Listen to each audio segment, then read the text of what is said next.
Salutations everyone, this is Razor giving you guys another Overwatch video, and today we're going to be talking about the biggest problem in Overwatch, and that's the DPS problem.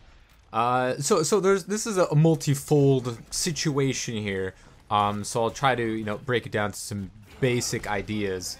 There are too many people picking DPS, and only picking DPS, and instantly only picking DPS, and never switching off of their insta-lock only DPS. So first off, let's try to figure out why this is, and then we'll figure out why it's a problem and how it can be fixed. And I think you know the easy answer to how it can be fixed, but nonetheless. So why is our DPSs picked more than any other class by far? Well, obviously, there's twice as many DPS characters as there is anything else. DPS is the most common class that there is, and when you take a look at what the game tells you is offense, defense, tank, support, it's very misleading. We've all known this for a long time. For instance, Symmetra isn't a support. Yes, her teleport and shield help supports the team, but Soldier can heal. He's not a healer. Symmetra can't. Roadhog is not a tank. He is a DPS as well. He cannot protect teammates. D.Va has defense matrix. Orisa has her barrier. Reinhardt has his barrier. Winston's got his barrier. And Zarya has her particle barriers.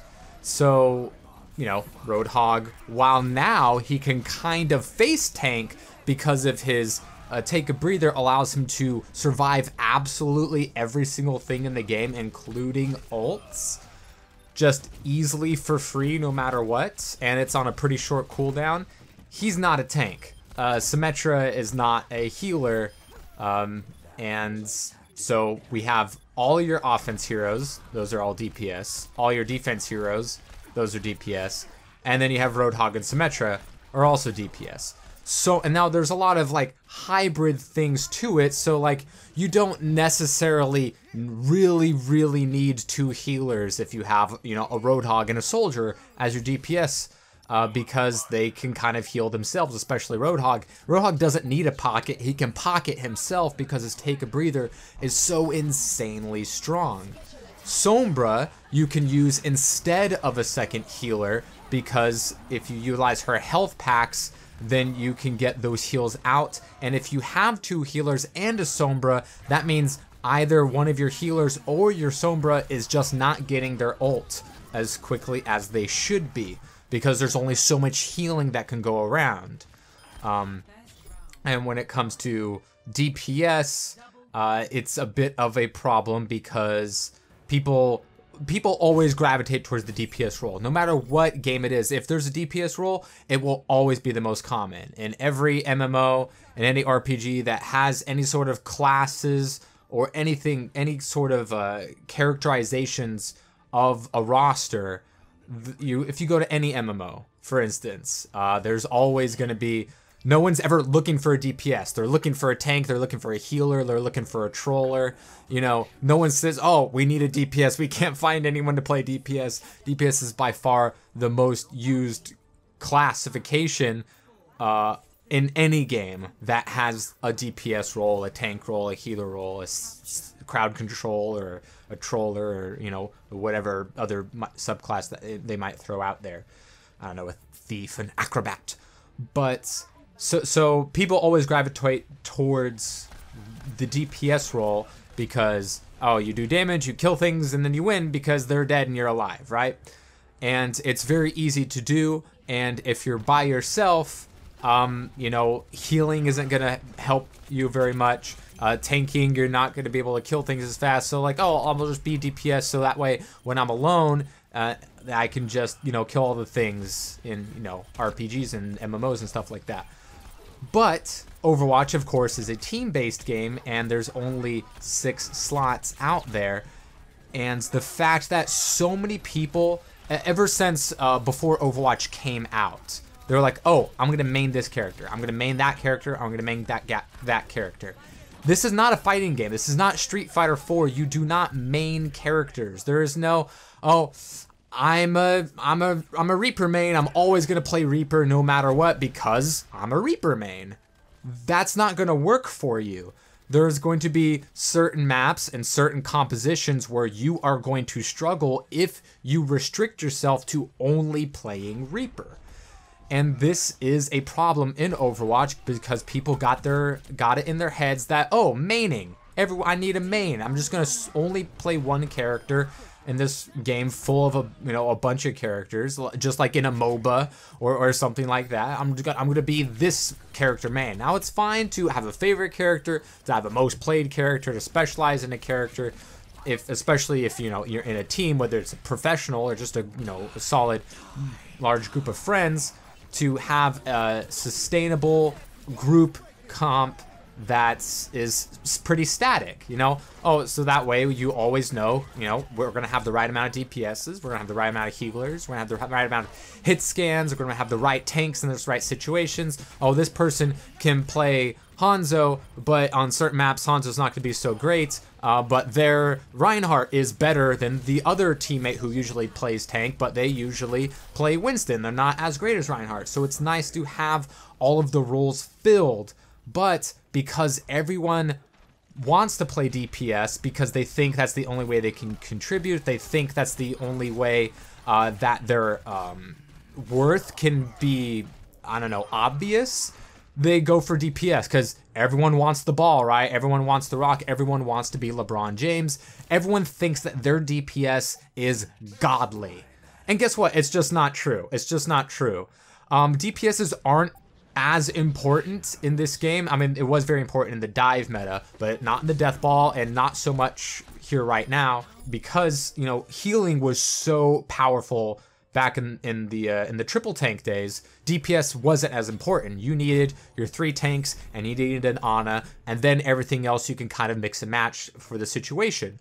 But, when the dive meta came out, certain tanks became less powerful and the meta shifted in a way that really gravitated towards DPSs where, Tracer and Genji were so super important in many situations, or, having to have certain answers to things to get rid of the backline, to take out a tank, go to Reaper and rip apart a Winston because he can't win that fight.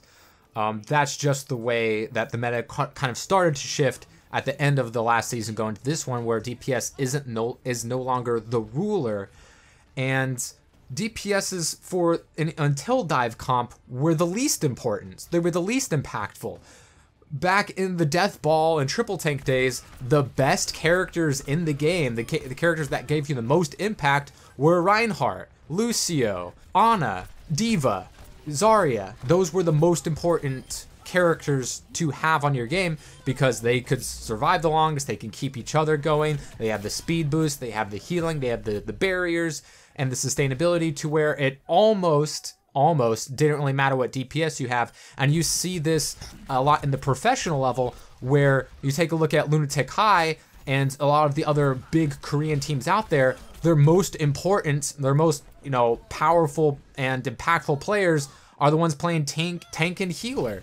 The Anas are, even still nowadays, are the most important players in on the professional level, to where you don't need a star DPS or 2-star DPS players to win because your tanks and your healers are just that good.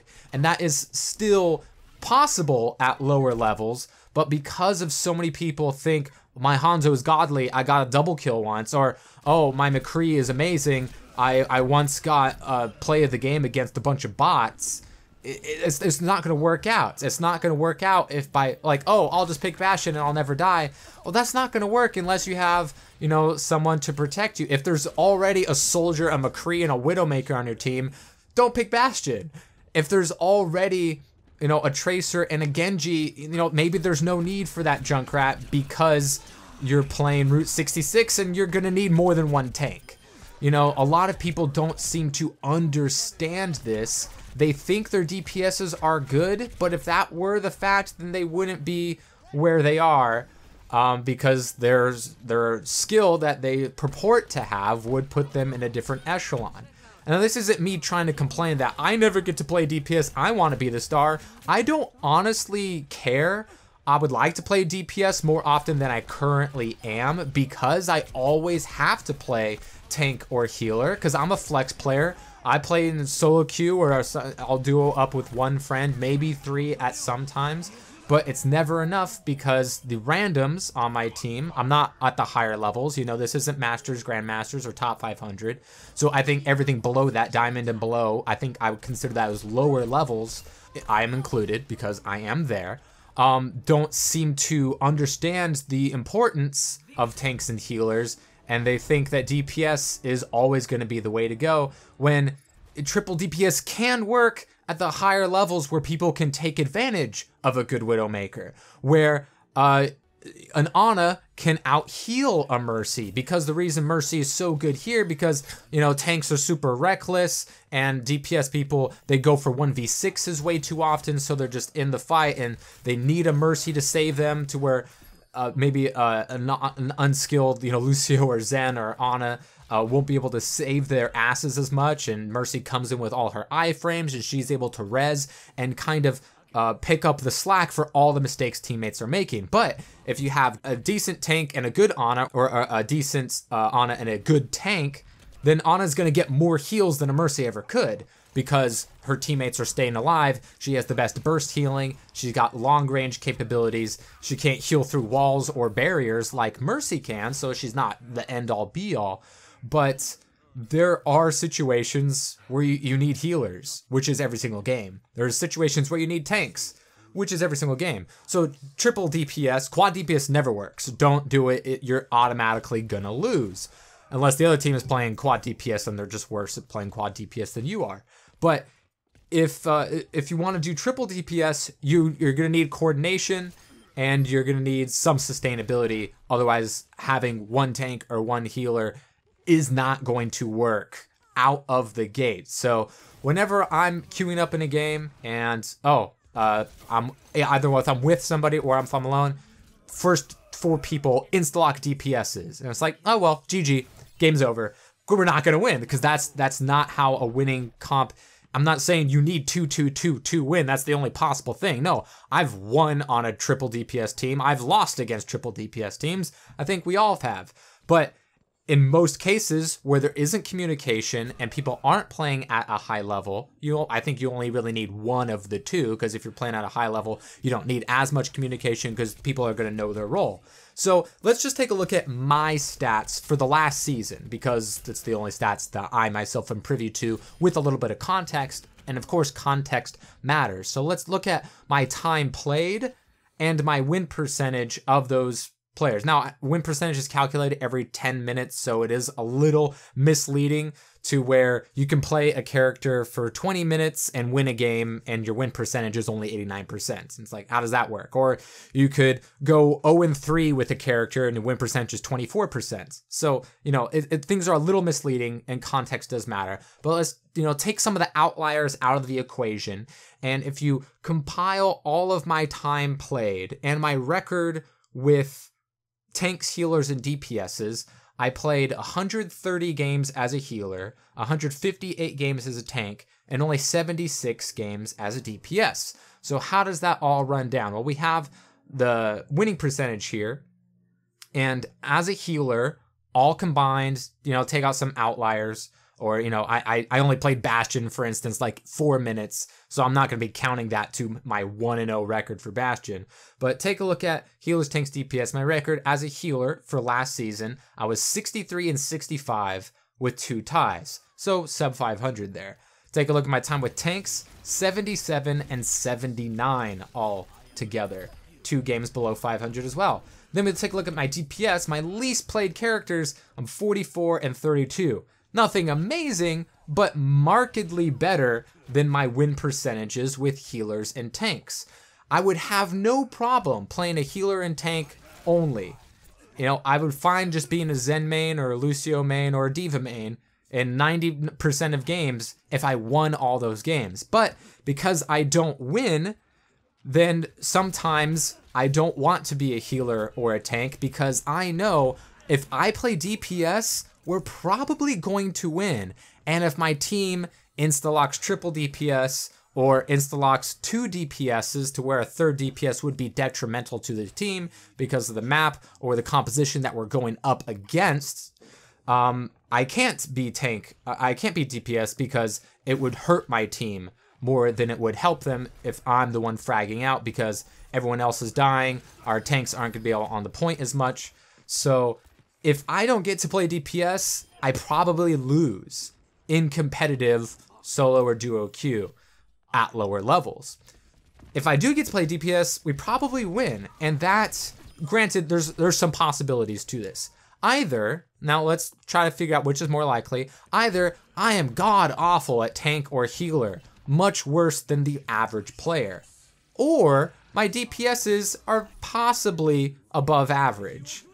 The numbers say one thing. You could say luck played a huge factor into it, that out of context, none of this data makes sense. And you definitely could argue that. But I tend to believe with the results that I have seen, compiled over hundreds of hours of just this one season. So, you know, all of this data is still relevant because, you know, the meta that it was and the way that everything shifted and the characters that were available.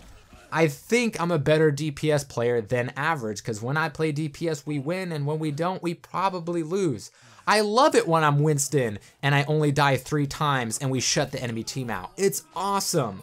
When I get to play, you know, Lucio and I get silver damage, I don't care unless we win. If I get no medals, it doesn't matter because we won. That's always going to be the end game, but everybody wants to be the star, even though almost none of them are good enough to be the star because it's the star for a reason. Not every team needs a star. If you just have cooperation, you can beat a team that is better than you.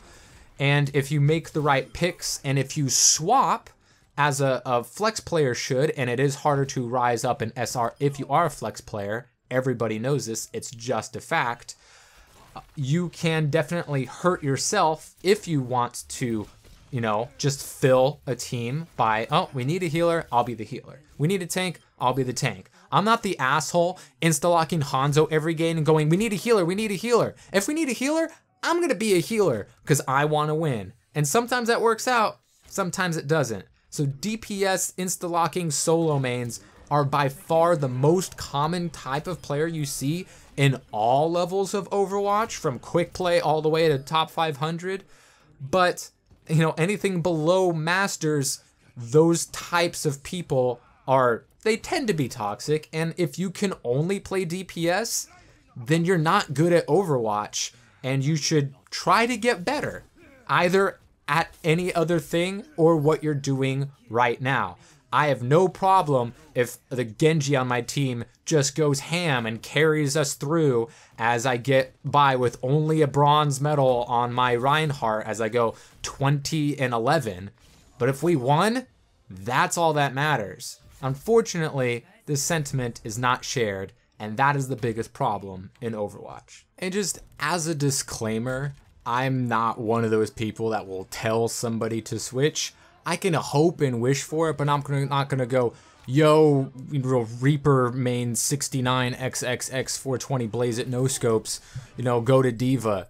You know, like, cause A, I don't think that's gonna work, and B, people will just, you know, take it the wrong way and just throw, even more so than they already are when they're picking Reaper, even though we already have enough DPS players, but they just want to get play of the game, and that's all that they care about. I'm not telling you how you should play. If you all want to play DPS, by all means, go to quick play or TDM, because this game mode that I play, competitive, is if you care about winning. If you don't care about winning, then competitive is just not for you. You can play however you want to play in other game modes. That's why they're there. But if you want to win in competitive, the mode that was made for people who want to win, then try to help us win, because we are doing our darndest to help you.